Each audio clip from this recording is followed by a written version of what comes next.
Hello friends, welcome back to my channel. So in the last video we have discussed about the overall UI of Orchestrator, and we have just done a high level check on what exactly the different components or different functionalities available in the orchestration server. Okay, so in this session or in this video we are going to check about the assets. Okay, means orchestration assets. So first we should understand what are assets.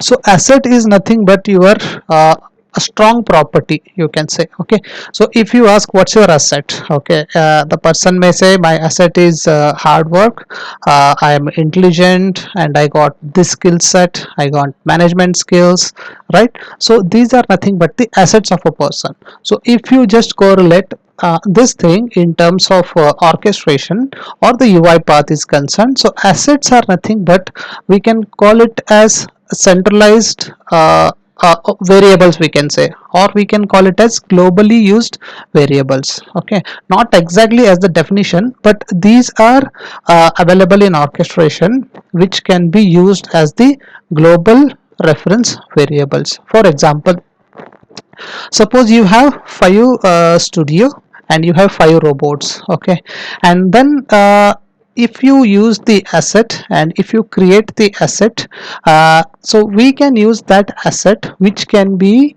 used across all the robots, across all the uh, uh, or all the machines also. Okay, so first we should understand how to create the asset and what are the types of assets available there. Okay, so let's see, just consider this as asset is nothing but the global variables which can be used and reused across all the configurations you have done, right? So one of the best example is the credential. Okay, so you have the application and it may have the login credentials, a username and password. So that username and password could be used so many times across all the machines or across all the robots or environments, etc. Okay, so you can configure by using the concept called assets, right? And one more example is if you are using UiPath for your test automation, so you have to execute the automation script across different environments, say development environment or QA environment or pre-production environment, etc. So the URL you can use it as an asset and use that URL accordingly in which environment you want to execute. So let me open the UI orchestrator. Okay, and we'll see how to create the asset from orchestration. So it is very simple. Once you log into the orchestrator, you can see this tab. Okay, you can go asset from here, or you can just go to automations folder and just click on asset. So as of now I have not created any asset. Let me click on the add button.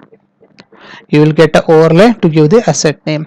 Okay, so first asset name I will just create it as, say, uh, application URL. And we have different types of asset. Okay, we can create the text asset, I mean the asset of text type, that is string type. This is the boolean type, this can be the integer type, and this can be the credential type.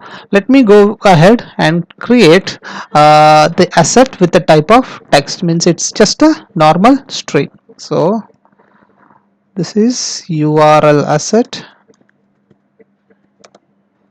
with text type. Yes, and then I need to give here the URL. So I will say https, say I'll say google.co.in. Okay, so this is text type and this is the name. You can give any name you want, correct? And let me click on create. So you can see the asset has been created. Name of the asset is this, description is this, type is this, and value is this. Okay, so let me launch the UI path, right, and just go ahead and create the process or a project, and we will just look into how to work with assets. Okay, let me click on create button. So we have four types which is most commonly used. Means we have to get the asset, we can set the asset, we can get the credential, and we can set the credentials. So first let me create a sequence here, and we'll see how to deal with the assets. Fine, let me create a new sequence called, say, asset understanding sequence. You can give any name, however. Okay, so I have done this. Okay, so let me go to activities and I will just type orchestrator. So inside orchestrator we have so many sub processes or sub activities. Okay, so here I can find the asset. See, we have four activities inside assets, that is get asset, get credentials, set asset, and set credential. So let me go ahead and use get asset. This is absolutely simple. So if you click on get asset, you can see here the properties pane. So asset name, what is the asset name? Okay, so I should take the asset name, this one. I have to give the exact asset name. Okay, fine, get asset, and then what would be the output of this asset name? So usually what happens is this will be working somehow on the basis of key value pair. Okay, the key name is application URL, its value is this. So this something you should resemble it in the form of key value pair. As simple as that. It's absolutely simple. Let's go to output value. I will just type Control K. I will say get asset name. Okay, and the very important thing in order to deal with asset is you should be connected to orchestrator. Okay, so there should be a successful connection between your studio and orchestrator. Let me use the message box in order to type the asset name. As simple as that. Okay, let me run it and see what we'll get.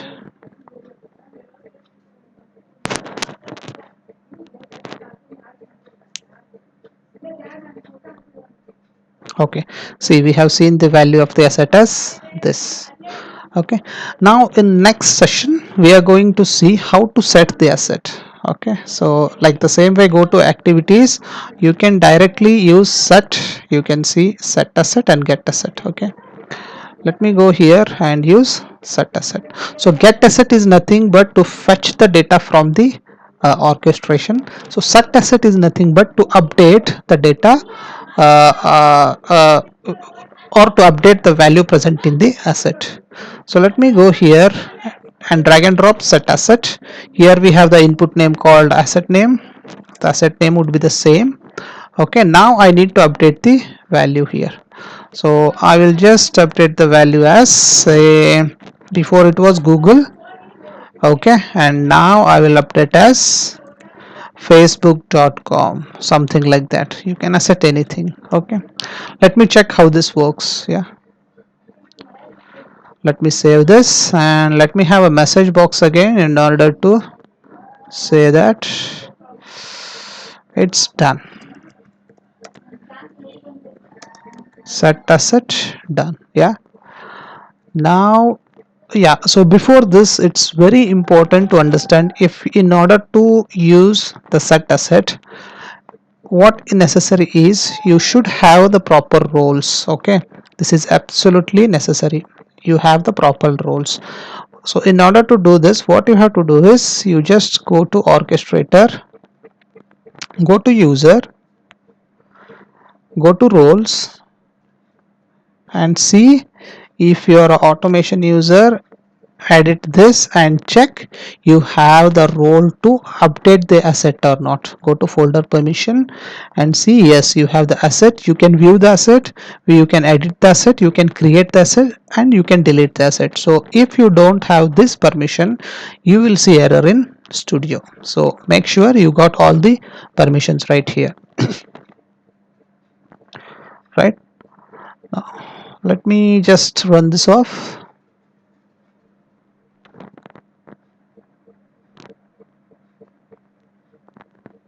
Okay, so this is the asset name. Okay, so set asset done. Okay, so if I go to orchestrator once again, and if I go to the asset, before the value of the asset was google.com. Now I have updated this, hence it has been updated to facebook.com. So this is how we should use the set asset value. So this is absolutely needed when you want to update the data. Okay, if you want to update the some set of data, for example, what you want to do, first you want to get the asset, process something. After everything is processed, then change the url from google to facebook, like that, then again execute some tasks. So this would be your real-time example. Okay, so definitely we are going to do it at the end of the session. Yeah. Fine, so let's go ahead and see what is the get credential stuff. Okay, so let me click here, so get credential. So in order to do this, before we should create a one more asset called credentials. So let me create one more asset called, say, login de login details. So this, if you are using the credentials called username and password, we should change the type to credentials. Okay, these are my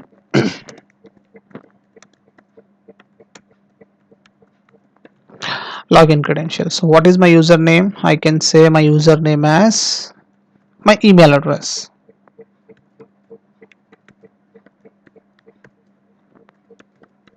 and this could be my password. Right, let me click on create. Okay, so you have created one more asset whose name is login details. This could be the description, and the type is credential here. Okay, and the value would be saved in dot credential store. Right, fine. So let's go to studio and let's click on get credentials. Yes, fine. So what is my asset name? My asset name would be not application urls. My asset name would be login credentials. So if there is a space, you should have the space there. You should just copy paste this. Okay, no need to bother about this folder path, etc, etc. Okay, now here you want to get the output. Let me create a variable, say my password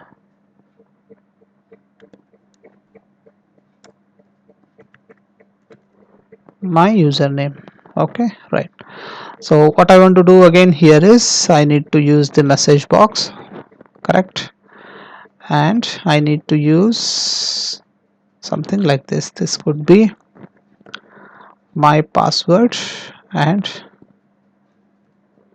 my username.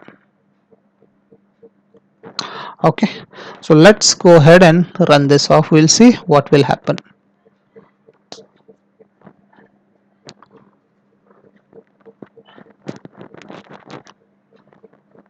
So this has, we got the asset as this. Okay, so this is absolutely important. This will be asked in interviews. So if you are getting the password from orchestration asset of the type credential, so this will be never be displayed. So the value will be always passed into one application or somewhere else, but this will never be displayed or printed elsewhere. Okay, because the data type of this would be always a secure string. Yes, so this is my email. Yes, the credential is the username. Yeah, set asset done. So let me go ahead and try this. So let me go ahead and get credentials. So this is my password, right? Let me check to variables and say password. So this will be always a secure string. So if I want to tweak it to normal string, it will throw me an error saying that, okay, so you cannot convert that into normal string. It should be always a secure string, but however it will not be printed, that's it. But you can able to use that value, I mean the password value throughout another applications. That's not a problem. Yes, so let me go ahead and try how to set the credentials. Set credentials, where is that? Yeah, it's over here. So get credential and then set credential. It's absolutely simple. Credential name was login details, is it? Yes. So password would be, I will write say test 123, and username I will change from your automation at, before it was my automation and now it's your automation. Okay, so let me go ahead and just drag a message box saying credential set.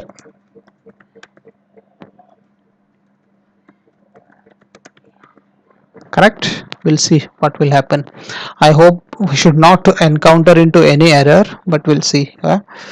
Fine, so let me go ahead and run this. So before you just see what was a credential here. Okay, the credential was my automation and password will not be shown. Yeah, so let's see what will happen. I don't think you can see the password anymore because it's always into a secure string, but let me check and see what happened to the username at least.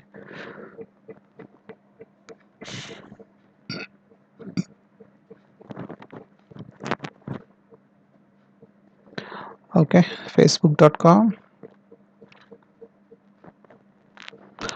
Password cannot be displayed. This is my automation. Credential set. Set done. Okay, so let me go ahead and see what happened here. So let me refresh this. Let me click on login details and let me see edit. Okay, so before it was my automation, now it was your automation. Okay, so this is the way we can use the assets during runtime or during our start of the execution of the program. Okay, so let me quote one example how you are going to utilize this. Okay, assume that you have say 100 scripts. Okay, let's consider the test automation for your very simple understanding. Okay, so first I will create an asset. First my script should run in, say, let me go ahead and change this. Yeah, okay, so this is your real-time example. Suppose I have the 100 script.